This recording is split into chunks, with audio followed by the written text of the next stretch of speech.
Large language models and ChatGPT. What are the latest trends? But more important, what's the impact on the contact center and how can it handle both legal, let's say the languages and the different cultures? That's what we're going to discuss at Five9 CX Summit EMEA here in Portugal with Jonathan Rosenberg. You're the CTO at Five9. Yes. And it's great that you invited me over here. Thanks for coming. Yeah, it's really great. And you gave a great keynote and that's what we're going to discuss in more detail. Excellent. What, if you look to all the trends currently, everybody's talking about it, yes. Large language models and ChatGPT. Tell me more about it for the contact center. Yeah. So obviously we're just getting started. Correct. So people say, what's the market trends? Where's it going? There's no trends yet. We're just getting started. But what is clear is this thing is going to be a game changer. Correct. For the contact center industry. The contact center industry has been chasing the usage of artificial intelligence to improve customer experience, to save money.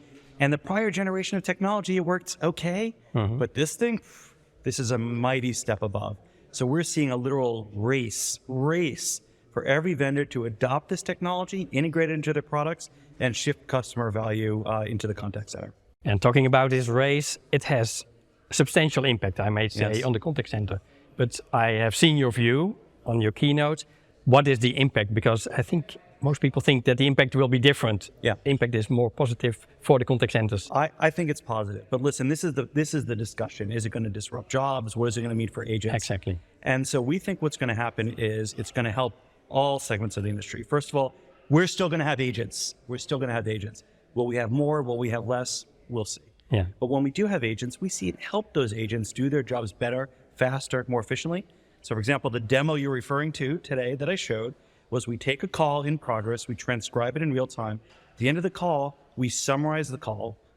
All the details are in there, just a paragraph or two. The agent approves it, submits to the case notes. Why is this a win?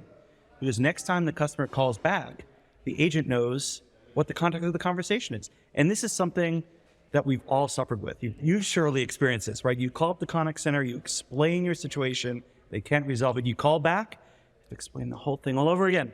We hate it. So this simple technology of applying large language models allows us to help the agent do their job better, and they don't like taking notes. It helps the contact center save money, and it improves customer experience. So that's one example of how we help the agent.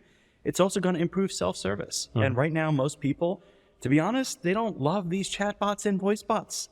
They're often not great. Some of them are. We produce some good ones, I'm proud to say, but they're not all wonderful. This technology is going to make them much better. So that's going to, again, save money for the contact center and, more importantly, deliver joy to customers. Right now, mostly chatbots, they don't deliver joy. Yeah.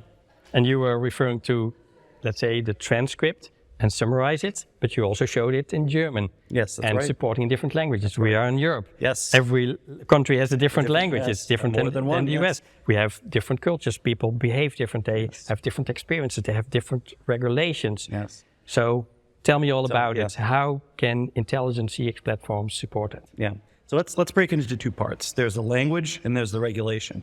The language, I'm going to share some good news. Yes. In the past, the prior generations of technology were very specific to the language. So if you wanted to build a chatbot, you had to build it in German, separately from French, separately from Swiss, and they never even got to the Swiss version, right? These large language models speak all these languages, and they can do things we've never been able to do before. I'll give an example, and I didn't even talk to this on stage, so this is new for you and for the audience. We did the following test. We took a transcript in German. We asked it in English to summarize in Chinese, and it did a great job. It took two people for us to verify, because we needed a German speaker and a Chinese speaker to talk in English, but it worked. Yeah. So what we think is going to happen is that we're going to see a much broader adoption of these technologies in all of these different communities. It's going to be great for Europe, allowing us to cover all these languages and mixing them, right? People speak, they go from Swiss to English, interspersed, a little French, that these models are able to understand. So that's the language side.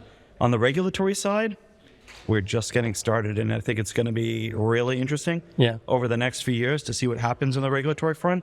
My gut is the technology is so powerful, so valuable that people will find a way to get comfortable with it, and some guardrails will be put in place. But I don't think we're going to see it broadly blocked, unlike what we saw in Italy. I think it'll largely go forward. Yeah, and I'm really enthusiastic how it can improve the customer experience, because that's what the end user is going to notice, but the the client's also going to notice and build stronger brands and better connections with the clients. Yeah, exactly what we're looking for.